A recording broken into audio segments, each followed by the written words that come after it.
everyone. I am so happy to be with you. As you know, I am Ellen Ryan Mardiks, and I'm the Vice Chair of Golin. And I am just so pleased to be here with my client, Heather Woodard, somebody whom I have so enjoyed working with and getting to know in a variety of capacities, including getting ready for this terrific conversation today. Heather is the Director of Multicultural PR and Brand Engagement at McDonald's USA. She has 20 years of experience working for a variety of world-class brands on both agency and client side, including Procter & Gamble, Target, General Mills, and more. But right now, she is working for the world's largest restaurant company, a brand that everyone knows around the world, and that I am proud to say is Golin's very first client. So Heather and I don't go back that far. That would be 65 years. That'd be a little bit further than we go back.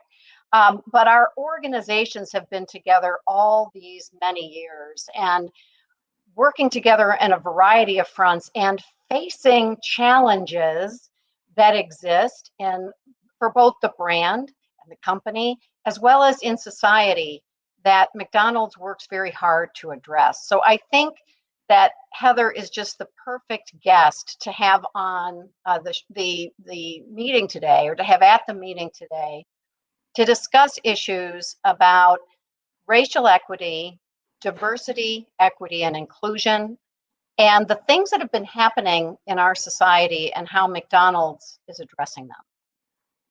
So welcome, Heather, to the conversation. Warm welcome. Wow. It's so good to be with you. So good to be with you, as always. As always. Ellen, it's good to see you and to be with you and everybody watching today as well. That's right. Wonderful. Absolutely. So I'm going to just jump right in, Heather. What we have going on in the U.S. is something that I think so many of the participants in today's conference are appreciating, but perhaps from different vantage points. We have a global pandemic that, of course, by definition, the globe is dealing with COVID-19. It has created just enormous challenges and strife for people around the world. But in the US, we have layered on top of that issues related to social equity, social justice, that have been sparked by the death of George Floyd while in police custody back in June. This has been an unprecedented sort of combination and correlation of events that I think has just created both an opportunity and a challenge for companies to properly address these situations. So it's the latter that we're going to talk about, but of course it's in the context of already a very, very turbulent time. So my first question for you, Heather, as it relates to these issues. Many companies responded quite swiftly following the death of George Floyd.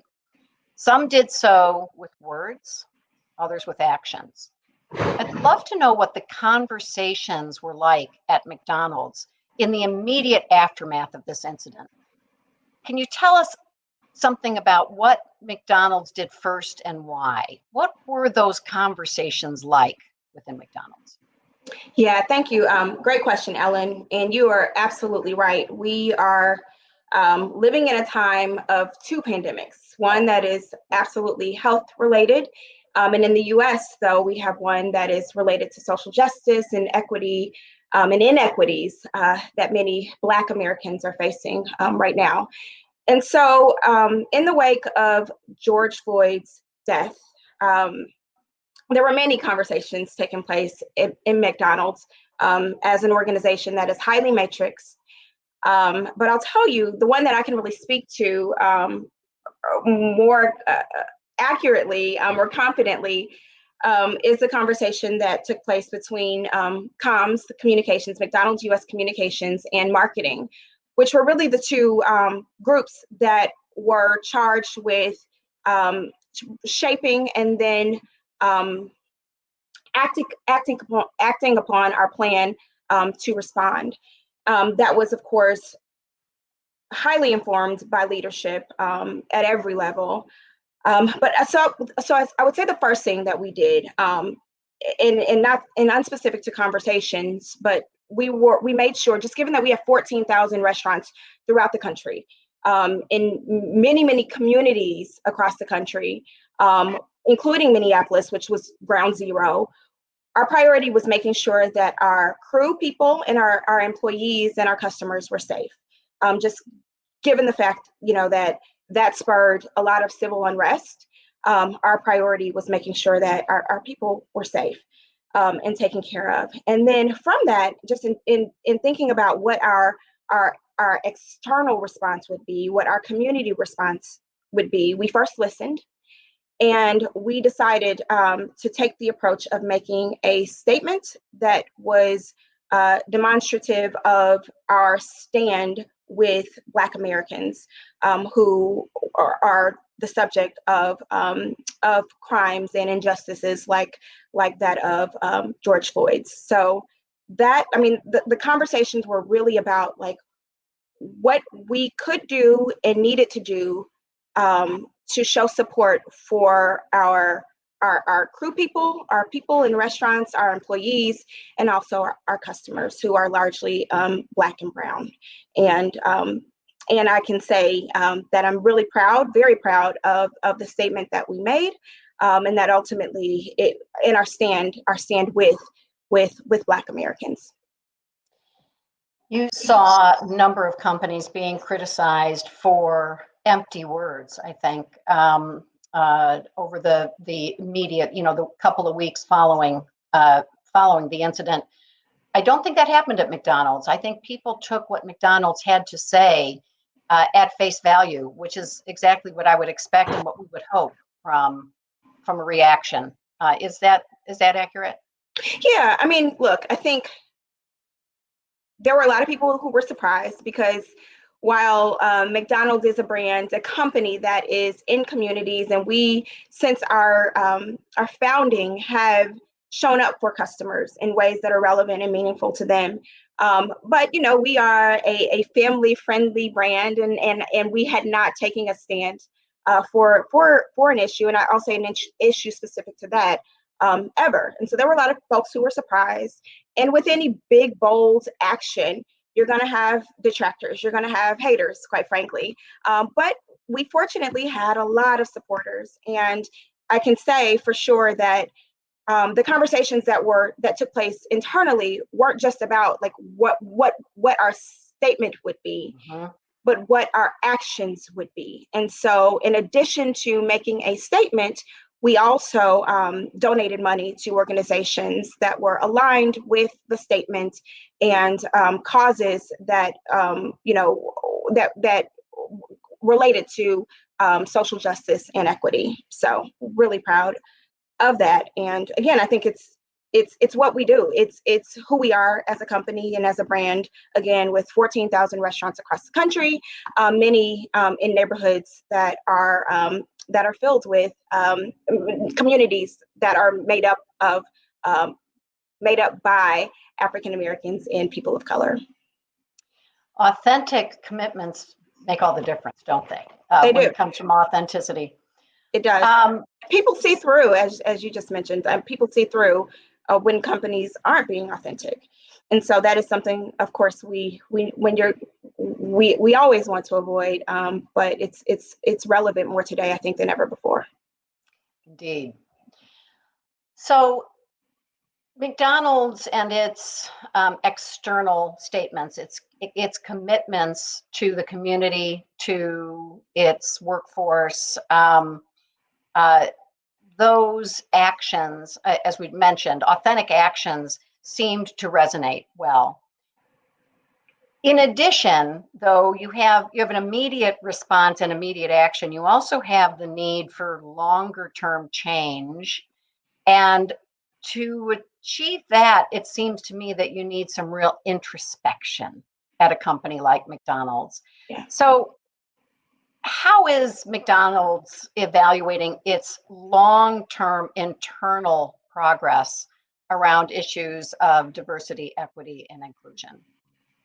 Yeah, no, that's a great question. And I think that if you are any company today that is not taking time in this moment, in this environment, to look within and to say, hey, here are the needs, here are the opportunities, here are the challenges, and here's what we're going to do to address all things that matter to our people and our customers, then whoa, like wake up.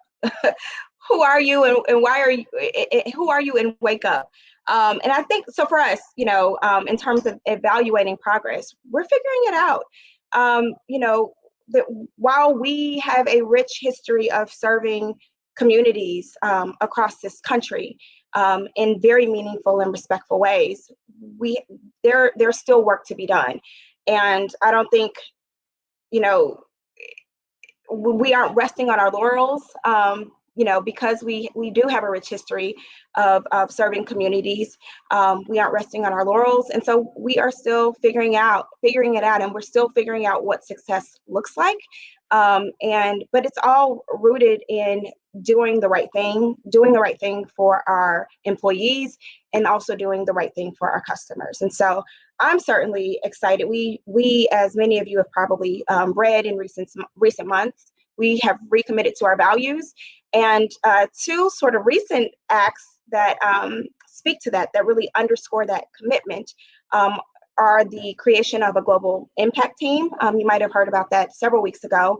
And then yesterday, it was just announced that we have welcomed our new Global Chief Diversity Officer, Reggie Miller, who we are so excited to work with and to see, just based on his wonderful track record in the D&I space. We're excited to see, him help bring our new DE&I commitment and bring to life. So really excited about that. It's terrific. And he's a great get. So I know everybody is excited at McDonald's for Reggie to arrive. Of course, by the time our audience sees this, it'll be about 3 weeks or so after the news. So don't think that it's another announcement, everyone. Oh yeah, that's a great point. No yes. Problem. No, but yeah, he'll be. Everyone will have read all about him by then, which is really great. So this is a little bit of an aside, but I think it's just kind of important. The language around the language around these issues is important, and it's important to get right and to understand. So I just wanted to ask you about diversity, equity, and inclusion, Heather. How do you define those terms? And I'm not suggesting it needs to be textbook, but to you, what do they mean? And how would you prioritize them in terms of the need for company action in each of these areas? Yeah, no, that's a great question. And I remember probably when I started my career, we weren't talking about now I'm like, what is the term? Because now it's when I started, it was diversity, and there was no and recently it's evolved to become DE&I. And so diversity, I think we are most familiar with that term. And to me, it's really about variety. It's about variety in people, so that you can have variety in thoughts and variety in voices, knowing that especially when you have a diverse customer base or a diverse employee base, it is that diversity that helps you win ultimately, whatever win means to you. And so diversity, super, super important. In terms of equity, what does equity mean to me? Equity to me is about changing structures to equal the playing field, to ensure that there is fairness in access to resources and information. But it's also about making the people who are responsible for putting creating those systems and those structures, making them responsible for changing them. So that's like, yeah, that is super, super important to make sure that everybody is on the same page about equity and the desire and the need to break down those barriers and those structures that cause inequity. Mm-hmm. And then lastly, inclusion. Inclusion to me is about ensuring that there are diverse perspectives, and that those diverse perspectives are represented, and that when they aren't, that each one of us are advocating to ensure that those voices and that those perspectives are heard, and that those folks have a seat at the table. I don't think that when you ask about prioritizing, I think they are equally important. Yeah. And they are equally important when you truly, truly value having a strong workplace, and knowing that without a strong workplace, whatever you do externally will not be as strong as it can be.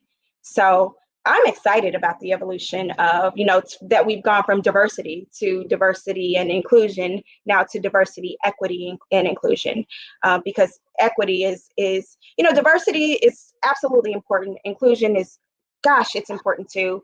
But we have to really, really get to the heart of changing the systems and the structures that,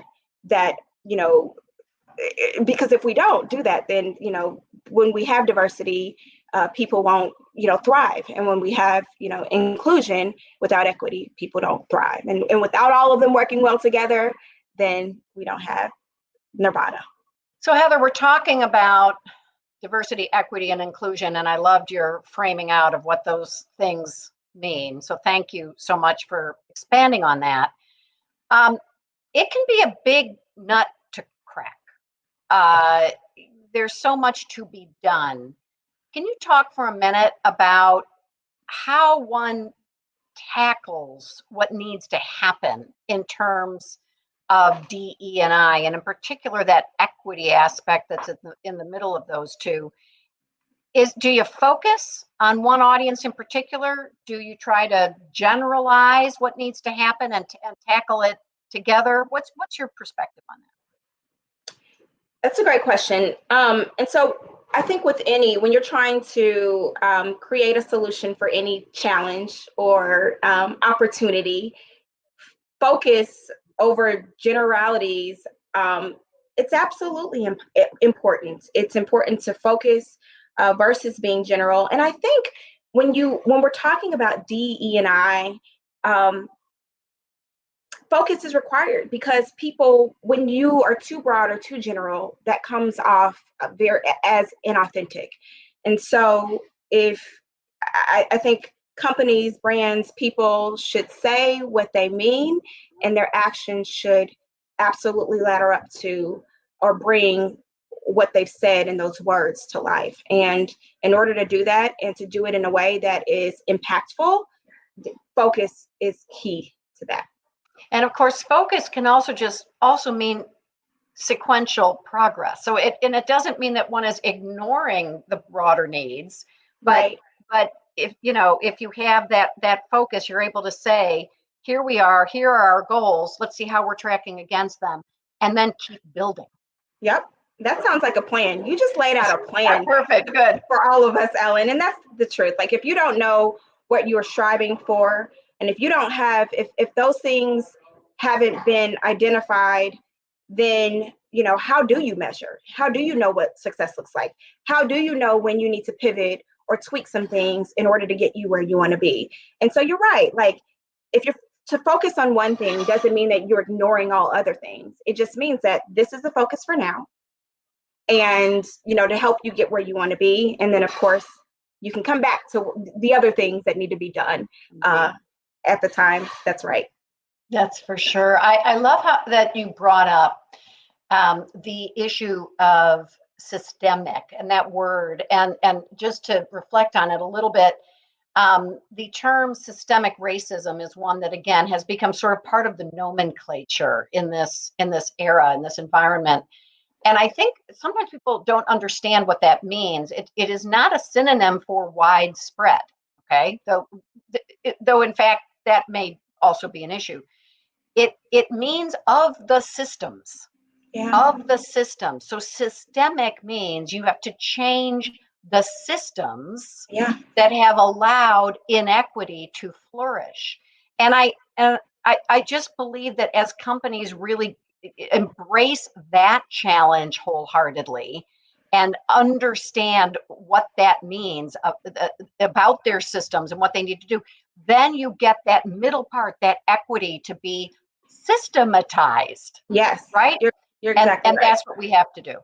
You're right, because you can hire, all the Black and brown people you want, or all the women you want, et cetera. And but if that system, if that system and the things that cause them people to feel unappreciated, or like they can't bring their whole selves to work, or like there is this glass ceiling that they can't, that won't be broken, or these things that aren't made available to them, then it's all for naught. So you are absolutely right. And I just want to also go back to just diversity, because right now, and I know this conversation is, about Black and white to some degree, I just want to just reiterate for everybody on the line today, that diversity isn't just Black and white.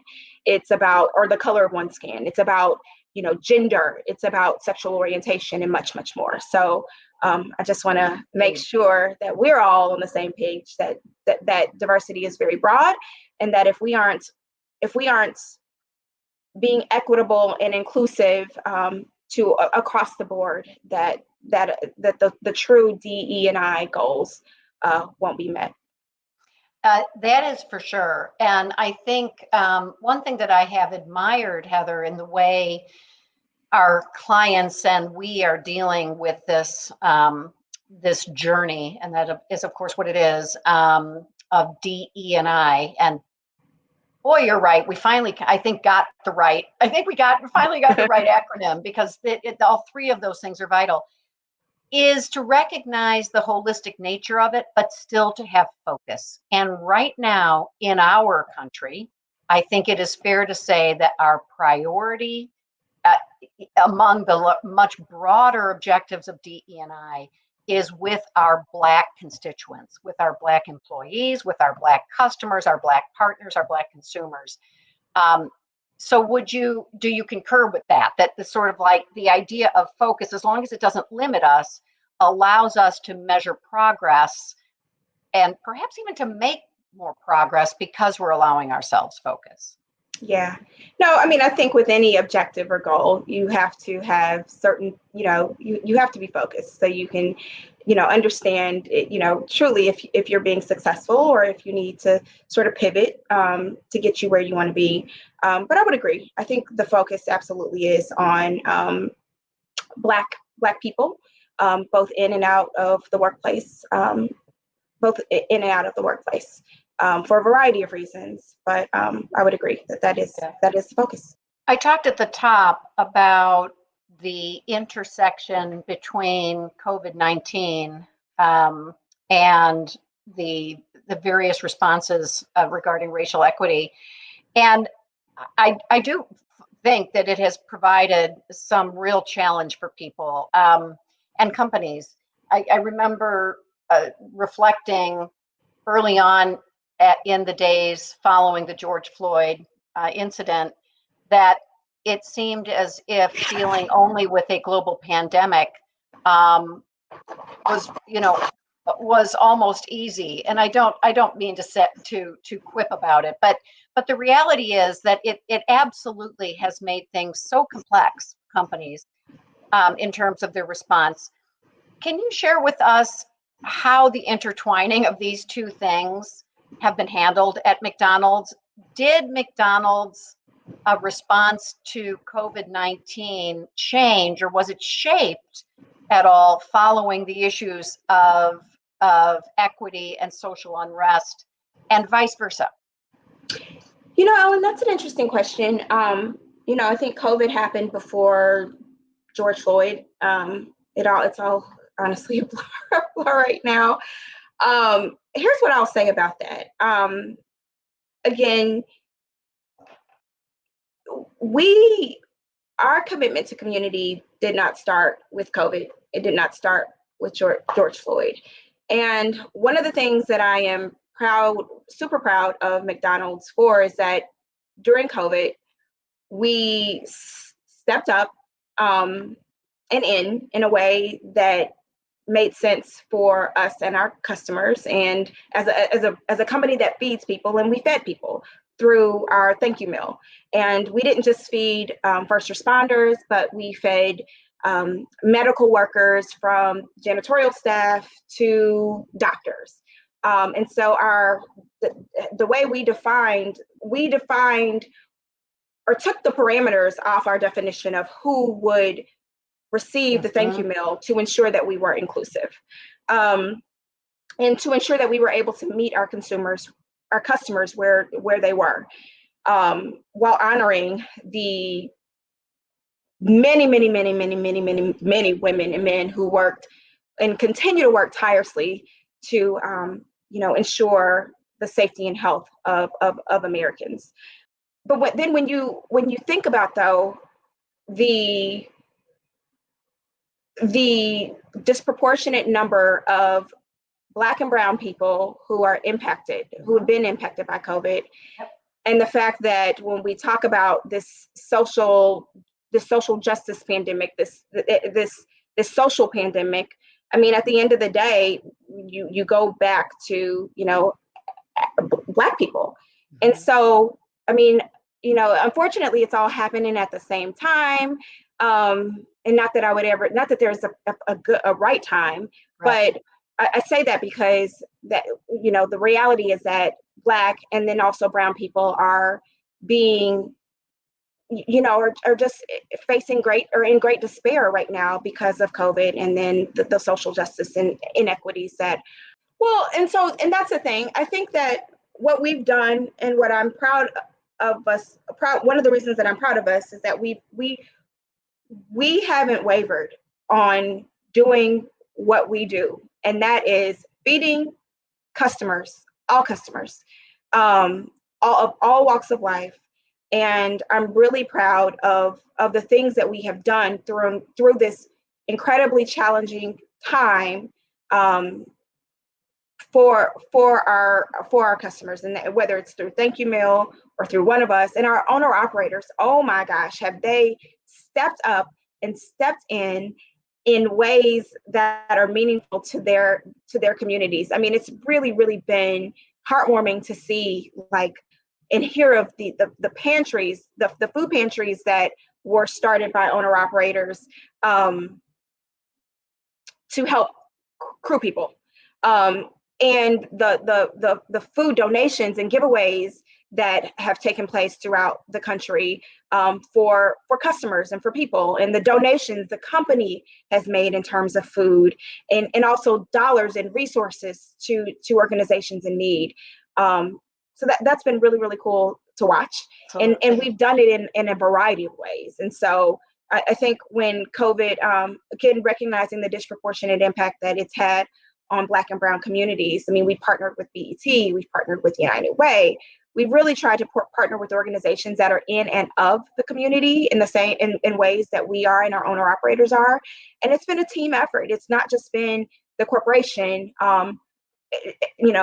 absent the owner operators. I think it's been a all hands on deck effort over the last few months to ensure that, and even in partnership with our partners and vendors, to ensure that we are standing up and standing for and in and with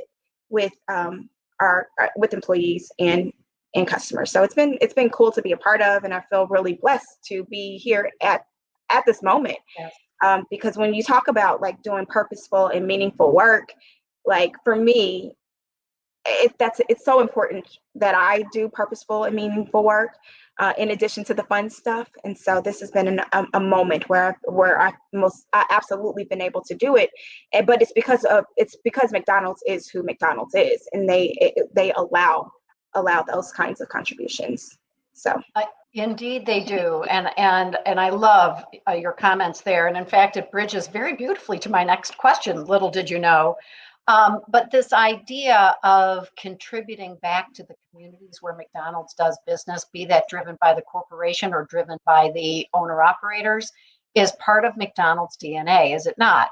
It is. And in fact, from the beginning, Ray Kroc, the founder of McDonald's, believed in this so deeply, and he and the founder of my agency, Golin, partnered together to create something they called the Trust Bank, Mm. which is a very simple notion, but actually a time tested and time proven business strategy, which simply calls for building up a bank of trust that you might need to call on in tough times. That's Yeah. the Trust Bank. Yeah. So, given what you've experienced lately at McDonald's and what you helped to lead for them, what are the most important things for companies to remember as they are trying to build their own trust banks in times like these? You know, I just think it's so important that you that companies are about the business of doing what's right for their employees and for their customers. And sure, you need and it absolutely should be aligned with the company's values and whatever product or service you offer or sell, for sure. But there are ways, and there's a need, and there's an opportunity to. And I think that now is a moment where a lot of people are doing things and getting headlines in ink for it and press for it. And some of the actions are being driven by the headlines that can come of those actions. But I would say that no matter what you do today, it's important that you continue to do that when the cameras stop rolling. And I think that's what's really going to matter and be meaningful and authentic to your customers. And I think that is what's really going to endear companies to customers. It's what they do today for sure, but what they continue to do for the days and years to come, that I believe is going to set brands apart from their customers. I do. And I feel really, really, really strongly about the part of just doing what is right for your customers, and for your employees. I think if and let's just call it what it is. Like, customers now require that, I believe, more than ever before. They are not just saying, like, what have you done for me lately, which I think has been the case for much of my career. But it's also like, how are you taking care of your employees, and how are you taking care of other people who don't necessarily look like me? So well said. I want to just pivot for the remaining couple minutes that we have here, Heather, to talk about you. Oh, I would love to know how you're faring and feeling at this time. And I think you've sort of dipped your toe in the answer, with some of the energy that you have described in terms of how you're feeling and what your role is. But just tell us a little bit more about how you're feeling in this time. Is it empowered? Is it energized? Is it exhausted? Is it some combination? it's all of the above, and it changes or varies depending on the day. But I think it's mostly and consistently excited, empowered. I feel really grateful, as well. I feel grateful for being here in this moment, even with all of the challenges, that I've faced over the last few months, and that I'm seeing people I love face over the last few months. I think, as I think, what that means, that question, I think about it professionally in terms of my profession and career. I feel grateful to be here at a time, at such a pivotal moment, having the ability to, like, shape how McDonald's moves and how we really demonstrate our values and our care and our appreciation and concern for our employees and for our crew, or for our customers as well. So that's exciting to me. And I think that, and I hope that my fellow communications professionals are really seizing the moment, grabbing the bull by the horns, if I may, just recognizing like what a great moment this is, and the fact that some of the work that we do right now is work that will shape our companies, both internally and externally, for years and likely decades to come. Like, that's exciting to me. And it makes sort of the long days and the sleepless nights worth it, when I recognize and I remember my purpose, in that if there were ever a time when I could do, day in and day out purposeful work, like, now is the time. And so I'm taking full advantage of that. And I'm just excited to have this conversation maybe in a year to talk about all that we've accomplished together and in partnership with amazing agencies and partners like yours, Ellen. Well, Heather, that is terrific. And I think we should get ourselves together in a year and we will have this conversation.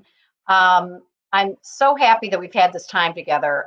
It's been really terrific to hear directly from you about your perspective and your empowered confidence and the impact that you are having and that McDonald's is having on the world right now, both right inside its own walls and everywhere it does business, and that of course is everywhere.